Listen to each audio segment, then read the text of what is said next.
Bom dia, pessoal do segundo ano. A gente vai falar um pouquinho agora. A gente começou a falar sobre o absolutismo, né? Tem uma sequência aqui, porque a gente vai falar, na verdade, das grandes navegações, é, a chegada dos portugueses aqui na costa brasileira, dos espanhóis no norte da América e tudo mais. Então a gente, na verdade, vai falar também, tem uma outra coisa no nosso programa que é o Renascimento cultural. Ele está, de certa forma, ligado a essa reestruturação é, do Estado Nacional, né?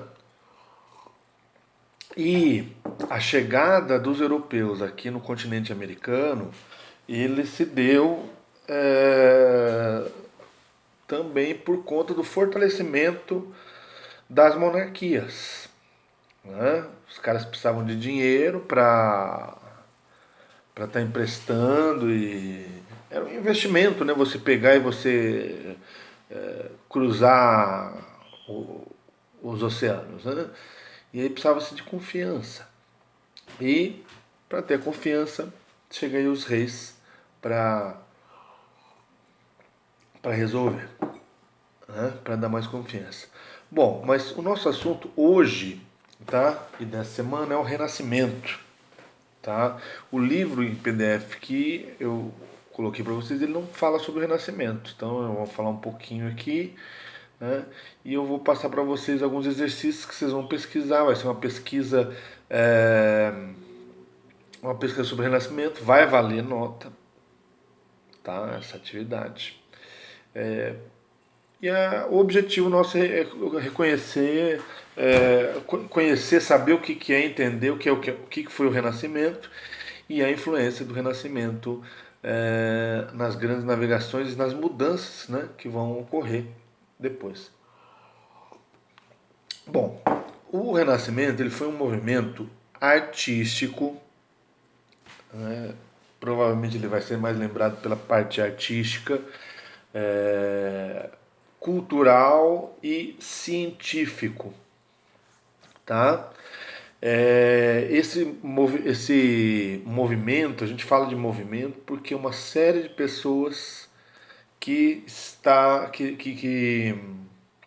partilha de uma mesma ideia, né? Fala-se em renascimento porque para os artistas e cientistas do movimento renascentista, a Idade Média foi um período de trevas. Então eles queriam retomar a glória da antiga cultura clássica, que é a cultura greco-romana. Então esse renascimento é a volta, é um novo nascimento da cultura greco-romana, né? Era um movimento que, de certa forma, contestava um pouco a visão religiosa. Isso não quer dizer que eles eram contra a Igreja Católica ou que eles eram a favor de outras. Né? Nós vamos falar mais tarde sobre a reforma protestante, mas não é esse o caso agora. Né? Até porque o Renascimento ele vai. A maior parte dos temas do Renascimento, das pinturas e tal, ainda é bastante religioso. Tá? É um movimento que ele vai representar uma mudança muito grande em diversas áreas do conhecimento, a questão política, principalmente com o pensamento, com os teóricos absolutistas, principalmente, a gente poderia dizer, eles fazem parte dessa mudança. A questão cultural, de você estar, a forma como se vê a arte e a cultura, tá? Porque começa um movimento em que de valorização da cultura, valorização da arte. E o que significa essa valorização da arte? Imagina o seguinte: na Idade Média, ninguém assinava um quadro. Por que eles não assinavam o quadro? Porque se você fez uma pintura linda, maravilhosa, não foi você que fez. Foi Deus que fez e usou suas mãos. Então você colocar o seu nome, vai fazer com que você cometa um pecado terrível, que é o pecado da... Esqueci agora. O pecado da soberba. É um dos 7 pecados capitais que leva a outros pecados, a outros vícios. Tá? Bom, na questão da economia, porque ele está ligado a uma questão também econômica, porque as ciências, né, também muda a filosofia, a arte, muda tudo, né, mas a ciência principalmente, matemática e tal, e a economia também muda, né? Então ele representa uma reforma, uma mudança cultural, científica, literária, tá? E ele vai criar um novo padrão de intelectual na Idade Média, tá? As principais características, que é o que a gente precisa saber mais sobre a questão do Renascimento, tá? Estão entre elas aqui. A primeira que a gente vai falar, humanismo, tá? É, provavelmente a principal, né? A mais importante. Ela representa a valorização do ser humano, então aquela coisa de você colocar o seu nome na obra porque foi você que fez, não negando Deus, né? Mas a visão agora é outra. Em vez do cara dizer assim, olha, Deus usou minha mão para que eu pudesse fazer uma obra maravilhosa, ele agora começa a pensar assim, Deus me deu esse dom de fazer essas obras maravilhosas, mas quem faz sou eu. É o homem que faz. Então, é nesse sentido que está a valorização do ser humano. Né? E com essa valorização do ser humano, né, e a sua condição, né, então representa, enfim, representa a valorização do ser humano e a sua condição acima de tudo. Né? A teoria está relacionada com a compaixão, generosidade e a preocupação em valorizar os atributos que são do humano. Tá? A base dos humanistas são os textos do Platão, que eles vão utilizar para interpretar a Bíblia. Na Idade Média, eles queimavam os caras mais antigos, os gregos, os livros dos gregos. Era considerado um conhecimento profano. Eles foram parar no Index, que é uma lista de livros proibidos. Poderia te levar até a ser morto, né, na fogueira por estar lendo isso aí, esse tipo de coisa.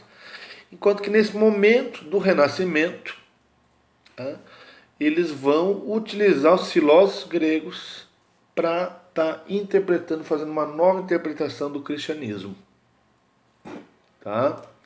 Então, o humanismo ele busca perceber o melhor do ser humano sem a necessidade de ter a religião atrelada a ele, né, como acontecia na Idade Média.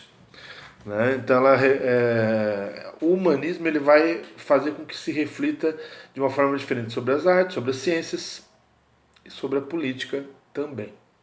Tá? Mas, como eu disse, não é se opor a Deus e nem medir força, apenas uma valorização. Tá?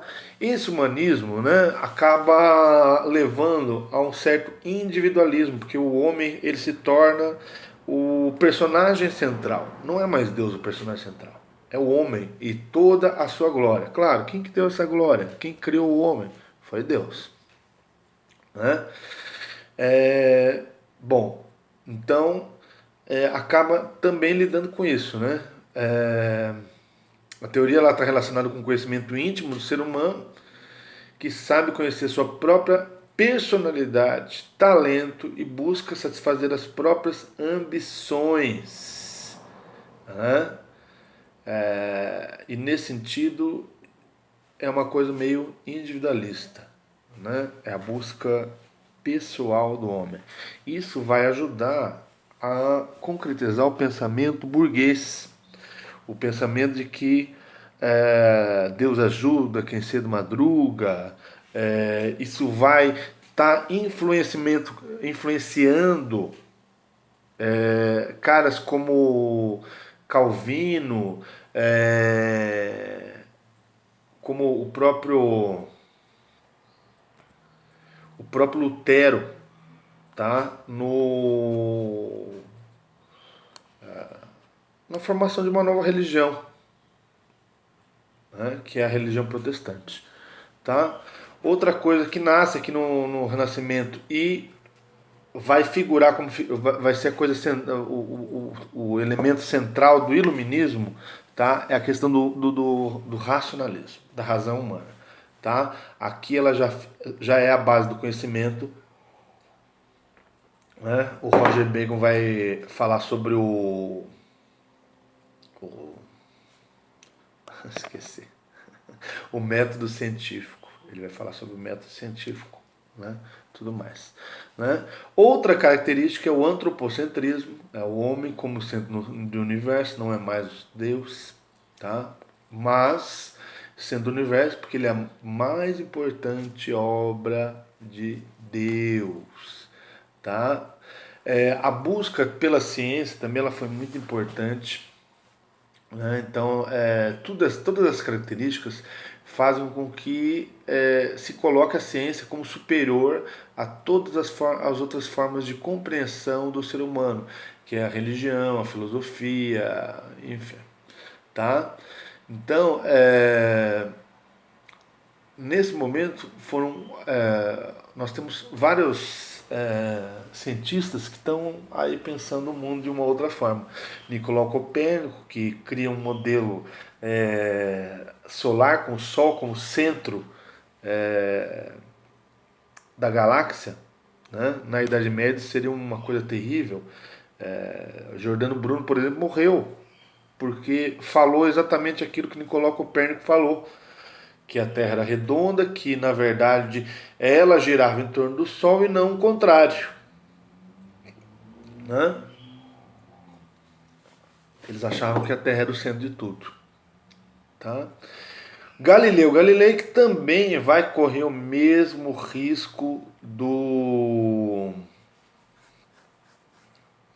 Giordano Bruno de morrer, né? Mas no último momento ele nega tudo, tá? Kepler, o Francis Bacon, que eu falei sobre a questão que criou um método científico, né, da observação. André Vesalius, que é um cara que trabalhou com a anatomia humana, né? René Descartes, filósofo, mas também é um cara super importante na matemática. O Leonardo da Vinci, que é um cara que ele é tudo, né? Ele é pintor, escultor, cientista, mecânico, né? E o Isaac Newton que criou a teoria é, da gravitação, né? Esqueci como é que é o nome da teoria, mas ele que falou aquele cara da maçãzinha e tal. Que agora eles estão negando, diz que não existe, né? Bom, então, sobre o Renascimento, é mais ou menos isso que eu tinha para falar, tá?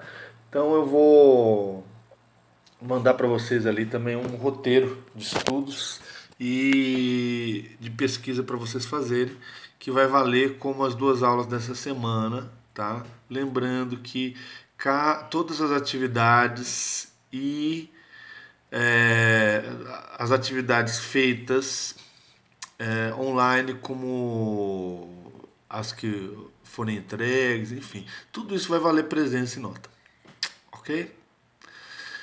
Boa semana para vocês e a gente se vê semana que vem.